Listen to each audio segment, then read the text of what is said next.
Quick question. When you bench press 80 kilos, you know exactly how much you lifted.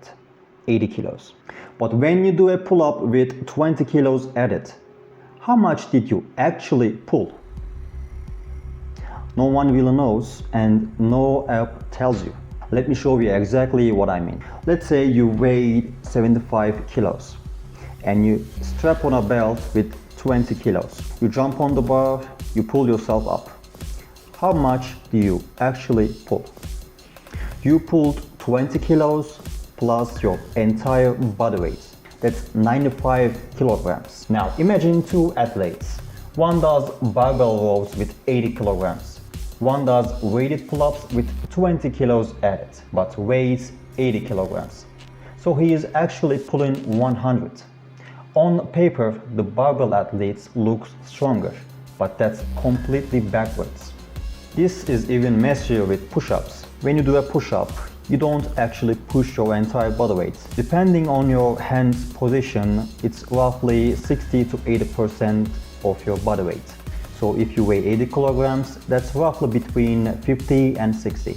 Do you log that? No. Most people just write body weight and log the reps and move on. And pistol squats.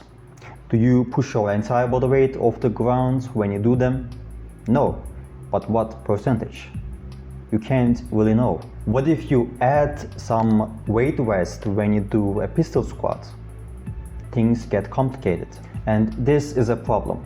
Calisthenics athletes have no idea how strong they are, because every tracker out there was designed for barbells or dumbbells or kettlebells, and we have been all accepting that. I am a calisthenics athlete and also a developer, and I started building a workout tracker app a few months ago.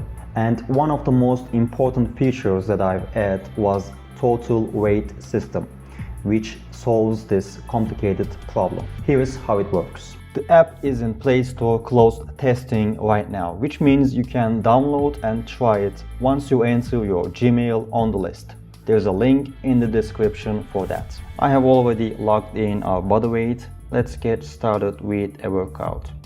Let's see. I want to do weighted pull-ups.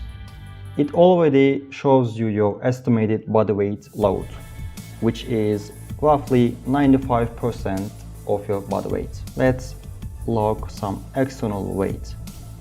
It automatically calculates your external load and your body weight load. Let's say we did 10 reps. You can also log in your RPE or IRI, but that's completely optional. Okay, when you did this set, it shows you the real load. You can also adjust your rest time here. You can see instructions if something is unclear. You can set custom weight units and restorations for each exercise.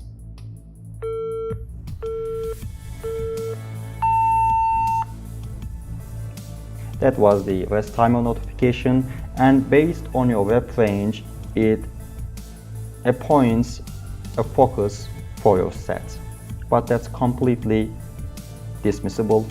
So let's see how push-ups work. Okay.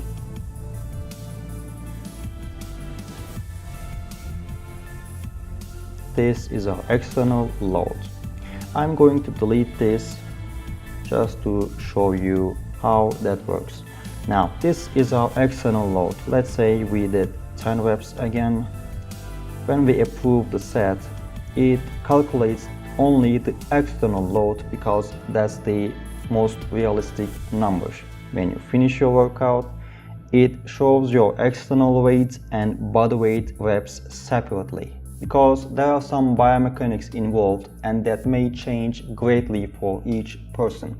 So instead of showing you inflated or wrong statistics, it calculates the external load separately and counts your body weight reps.